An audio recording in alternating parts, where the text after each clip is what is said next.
Prinsip manajemen ilmiah Frederick Taylor. Frederick Winslow Taylor adalah insinyur mekanik asal Amerika Serikat yang terkenal atas usahanya meningkatkan efisiensi industri.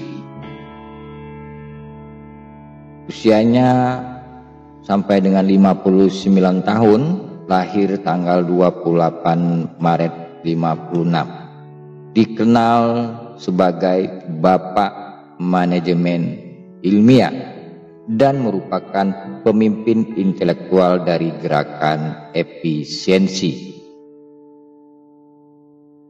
Ide-ide Frederick Taylor sangat berpengaruh di era progresif antara tahun 1890 sampai dengan 1920. Jadi Frederick Taylor ini lahir di era progresif, industri 1.0. Buku dari Frederick Taylor yang cukup terkenal adalah Principles of Scientific Management pada tahun 1911. Taylor menyimpulkan dalam buku tersebut tentang teknik efisiensi. Untuk mengenal lebih dekat tentang Frederick Taylor, Taylor ini lahir di keluarga worker di Germantown, Philadelphia, Pennsylvania.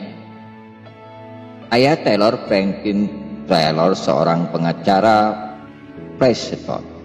Ibu Taylor adalah Emily Annie Taylor yang memiliki leluhur Edward Winslow. Edward Winslow ini adalah salah satu dari 15 Mayflower Pilgrim asli.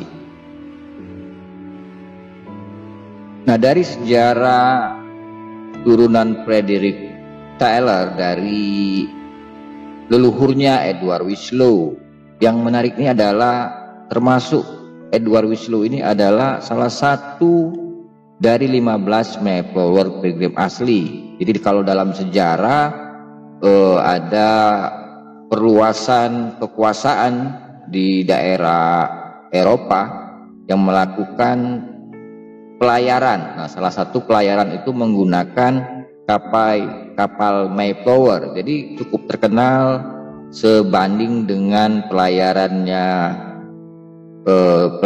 yang waktu itu Columbus.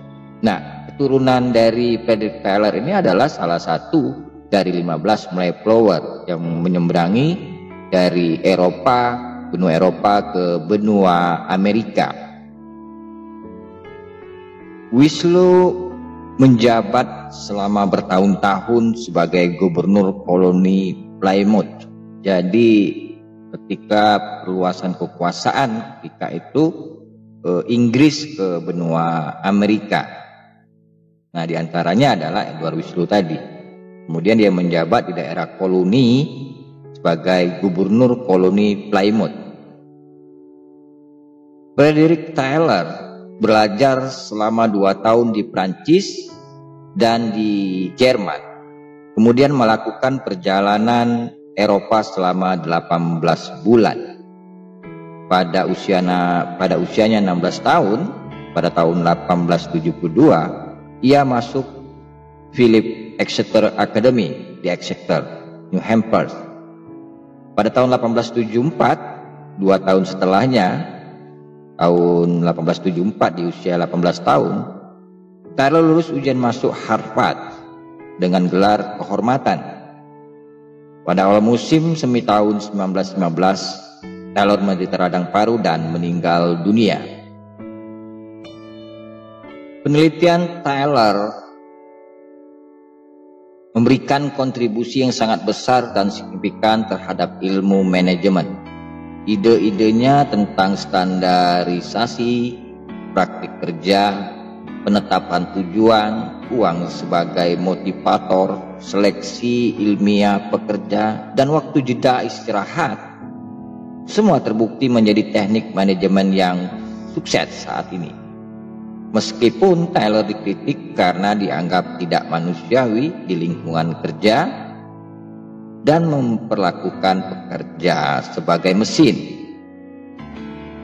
Maksudnya tidak manusiawi bahwa Taylor dianggap terlalu mengatur tahapan-tahapan pekerja pada waktu itu, maka dianggap tidak manusiawi dan seolah-olah memperlakukan manusia atau pekerja seperti mesin yang harus mengikuti tahapan-tahapan apa yang harus dilakukan, bagaimana hal itu dilakukan. Taylor memulai kajian ilmiah dalam studi di Medieval Steel Company pada tahun 1900. Sebagai seorang insinyur industri, Taylor memperhatikan efisiensi dalam pekerjaan tenaga kerja manual, dan percaya bahwa dengan mempelajari secara ilmiah tindakan spesifik yang membentuk pekerjaan total melalui metode yang lebih efektif untuk melakukan pekerjaan tersebut di perusahaan. Pada tahun-tahun awalnya sebagai supervisor di industri baja, Taylor memperhatikan bahwa dalam menyelesaikan suatu jenis pekerjaan atau tugas, jadi suatu jenis pekerjaan tugas yang sama dilakukan oleh orang pekerja yang berbeda dengan cara yang berbeda di antara mereka. Kemudian Taylor percaya bahwa setiap orang tidak dapat melakukan tugas dengan cara yang optimal. Dan Taylor berpikir dan berusaha untuk menemukan satu cara terbaik untuk melakukan pekerjaan secara efisien. Dapat dipahami bahwa pemikiran atau penelitian dari Taylor ini, bahwa satu jenis pekerjaan yang sama kemudian dilakukan oleh pekerja yang berbeda dengan cara yang berbeda. Jadi Taylor ini berpikir berupaya menemukan satu cara terbaik untuk pekerjaan yang secara efisien. Jadi menurut Taylor, dalam pemikiran Taylor ini terkait dengan cost atau biaya. Kemudian dengan cost ini dapat dilakukan secara efisiensi dan tetap mempertahankan result atau hasil yang diharapkan. Nah, terus lalu bagaimana hal ini bisa dilakukan? Maka di situ dia tetap harus menjaga 3 komponen ini yang tetap positif, yaitu quality, kemudian speed, dan result, hasil, di mana cost turun. Namun dari quality, speed, dan result tadi tetap pada kecenderungan naik. Kita pahami bahwa maksud Taylor ini dengan mempertahankan atau seperti yang dikatakan dia berpikir mencari suatu metode secara efisiensi tadi. Artinya dia ada semacam pemikiran standarisasi, baik secara quality, speed, efisiensi, dan cost.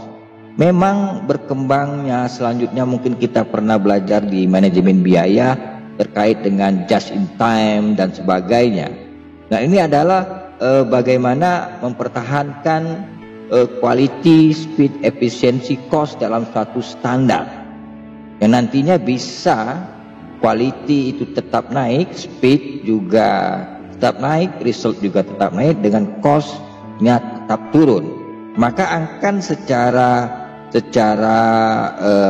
pertemuan antara efektivitas dan efisien. Jadi efektivitas tujuan tercapai dengan standar biaya yang optimal, itu maksud dari pemikiran Taylor. Nah, selanjutnya akan terjadi improve productivity yang diharapkan oleh Frederick Taylor yang dalam pemikiran, dalam penelitiannya ini. Selanjutnya adalah bahwa penelitian Taylor ini terbukti benar Dan untuk beberapa kasus Taylorism menghasilkan peningkatan produktivitas hingga 400%. Di hampir semua contoh metode meningkatkan produktivitas di level yang ada. Itu yang hasil penelitian dari Frederick Wislund Taylor. Dari peningkatan 400% produktivitas, jadi dapat dipahami dengan mengkombinasikan atau mengkolaborasikan atau mensinergikan antara quality, kemudian speed, kemudian result hasil, dan dengan metode manajemen cost, diharapkan ini akan meningkatkan improve productivity. Itu yang terbukti benar dalam penelitian Frederick Taylor ini, bisa meningkatkan sampai 400% kenaikan dari produktivitas tersebut. Dan bahwa juga Taylor memiliki pengalaman teknik dan karena itu terbiasa dengan alat dan berbagai operasi mesin dan manufaktur. Yang terkenal adalah studi tentang waktu dan gerak. Eksperimen pemotongannya yang terkenal adalah time and motion studies, bahwa menunjukkan pendekatan manajemen ilmiah. Hasil penelitian ini memberikan kontribusi paling besar dan signifikan bagi kemajuan produksi massal atau dalam produksi skala besar. Dari eksperimen pemotongan yang terkenal dari Frederick Taylor, Time and Motion Studies tersebut, ini terbukti ketika di industri 2.0. Di sini adalah mass production, artinya produksi massal dengan skala besar, kemudian juga mendukung terciptanya atau lahirnya energi listrik, electric energy, dan tepatnya itu terjadi pada era tahun 1870 di industri 2.0. Selanjutnya prinsip manajemen Frederick Taylor, bahwa teori sederhana tentang perilaku manusia didasari rekayasa logika Taylor adalah bahwa motivasi utama orang bekerja dipengaruhi oleh imbalan ekonomi dan akan mengambil pekerjaan jika terdapat peluang atau kesempatan untuk meningkatkan posisi ekonomi mereka atau ekonomi para pekerja tersebut. Jadi kalau dikaitkan dengan saat ini, perkembangan saat ini, itu kita kenal dengan namanya human resources atau SDM ya, human resources. Ada beberapa variabel dan terkait dengan juga motivasi, kemudian motivasi para pekerja ataupun bagaimana meningkatkan motivasi tersebut. Nah, pada dasarnya adalah saat ini terkait dengan employee benefit atau manfaat daripada yang bisa diambil dari yang didapatkan oleh para pekerja, yang pada akhirnya itu akan meningkatkan kesejahteraan dari para pekerja tersebut dan berkorelasi dengan keberhasilan dari organisasi perusahaan tersebut. Teori Taylor menyatakan 3 komponen pokok. Pertama, bahwa pekerja fisik dapat dipelajari secara ilmiah untuk menentukan metode ideal dalam melakukan suatu pekerjaan. Selanjutnya, yang kedua, bahwa para pekerja selanjutnya dapat dibuat lebih efisien dengan diberi instruksi tentang bagaimana mereka harus melakukan pekerjaan. Kemudian yang ketiga dari teori Taylor, 3 komponen pokok. Yang ketiganya bahwa pekerja akan bersedia mematuhi instruksi jika dibayar berdasarkan pekerjaan borongan tersebut. Dapat dipahami dari teori Taylor dengan 3 komponen pokok. Pertama, ada metode kerja, kemudian ada instruksi kerja, kemudian ada terkait dengan salary. Nah, metode kerja ini adalah yang paling ideal yang diharapkan untuk melakukan suatu pekerjaan. Artinya ada suatu teknis atau sistem metode kerja yang di dalamnya itu dari metode tersebut ada komponen instruksi kerja yang harus dilakukan atau bagaimana pekerjaan itu harus dilakukan oleh pekerja. Nah, kemudian ada di sini artinya ada standarisasi terkait untuk melakukan suatu pekerjaan atau target pekerjaan dengan metode kerja dan instruksi kerja atau standar operating procedure seperti itu. Dan bahwasannya yang ketiga yang tak kalah pentingnya bahwa menurut teori Taylor ini bagaimana pekerja akan bersedia melakukan instruksi tersebut apabila dibayar atau dalam istilah saat ini adalah salary, digaji atas pekerjaan yang mereka lakukan tersebut. Selanjutnya prinsip manajemen ilmiah Frederick Taylor. Selain menganjurkan penggunaan sarana ilmiah untuk mengembangkan metode terbaik untuk melaksanakan tugas, Taylor berpendapat bahwa beberapa prinsip penting lainnya. Pertama, pekerja dengan keterampilan yang sesuai harus dipilih dan dilatih dalam metode tugas yang ditentukan.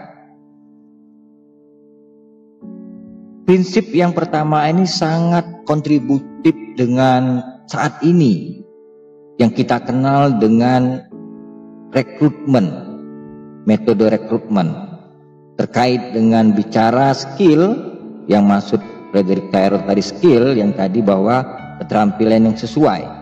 Kemudian untuk mengetahui keterampilan yang sesuai tersebut perlu kandidat yang diinterview, kemudian harus memenuhi beberapa syarat aplikasi. Kemudian bicara masalah opportunity, kesempatan dan peluang, kemudian karir dari pekerja tersebut atau SDM tersebut. Bila dikaitkan dengan manajemen human resources management pada saat ini. Dan juga bahwasannya dalam perkembangannya kontribusi dari Frederick Taylor ini yang dikatanya harus dilatih atau di training tadi. Ini kalau di SDM di training itu akan bicara masalah bagaimana meningkatkan kompetensi dari pekerja tersebut bisa melalui workshop, kemudian development, pengembangan, kemudian skill dan juga latihan coaching dari para ahli, kemudian meningkatkan pengetahuan dari training tersebut dengan berbagai metode, kemudian bisa teaching dan learning. Ini yang dimaksudkan oleh Frederick Taylor yang pada konsep saat ini yang berkembang di perkembangan modern saat ini. Dan tidak kalah pentingnya kontribusi dari Frederick Taylor dalam prinsip manajemen ilmiah adalah istilah yang saat ini sangat berkembang yang istilahnya namanya job description, di mana job description ini akan membicarakan atau mendiskusikan pekerjaan apa yang harus dilakukan, termasuk pertanggungjawaban yang harus dilakukan dan tugas yang harus dilakukan. Termasuk di sini akan bicara masalah kualifikasi dan skill, qualification and skill, kemudian responsibilities, pertanggungjawaban, kemudian informasi terkait dengan tenaga kerja tersebut atau SDM, kemudian juga akan dibicarakan masalah job title, tugas dari pekerja tersebut, kemudian hubungan intermediate dengan bos atau pimpinan, dan juga akan bicara masalah goals and objective atau tujuan dan sasaran. Kemudian akan bicara terkait dengan job description ini terkait dengan special demand ataupun terkait dengan permintaan-permintaan khusus. Kemudian itu yang perkembangan di era manajemen modern saat ini yang kontribusi dari Frederick Taylor. Perkembangan selanjutnya adalah nanti kita akan memahami terkait dengan HRM, Human Resources Management, yang akan berdiskusikan tentang employee recruitment, kemudian training, selanjutnya tentang ketenaga kerjaan employee, kemudian strategik dan objektif, dan kesuksesan dari Human Resources Management juga akan membicarakan business value yang pada akhirnya akan memberikan reward pada semua SDM yang terlibat di dalam suatu organisasi. Selanjutnya, prinsip yang kedua, tak kalah pentingnya dari Taylor bahwa berpendapat pada prinsip yang kedua adalah supervisor harus menciptakan kerjasama di antara pekerja untuk memastikan bahwa mereka mengikuti metode kerja yang ditentukan. Ini berarti meminta saran pekerja dan bersedia mendiskusikan ide untuk metode kerja yang lebih baik. Selanjutnya, prinsip yang ketiga dari Frederick Taylor adanya perlu pembagian tugas tanggung jawab kerja yang jelas. Sebelum karyawan merencanakan bagaimana tugas dilakukan dan kemudian mereka melaksanakannya. Di bawah skema Taylor bahwa manajemen merencanakan tugas menggunakan metode ilmiah. Selanjutnya terkait dengan dua aliran pemikiran dasar dalam manajemen yang berkorelasi dengan perilaku organisasi. Kita akan membahas pada yang kedua, aliran hubungan manusia, the human relation. Oke guys, yang belum subscribe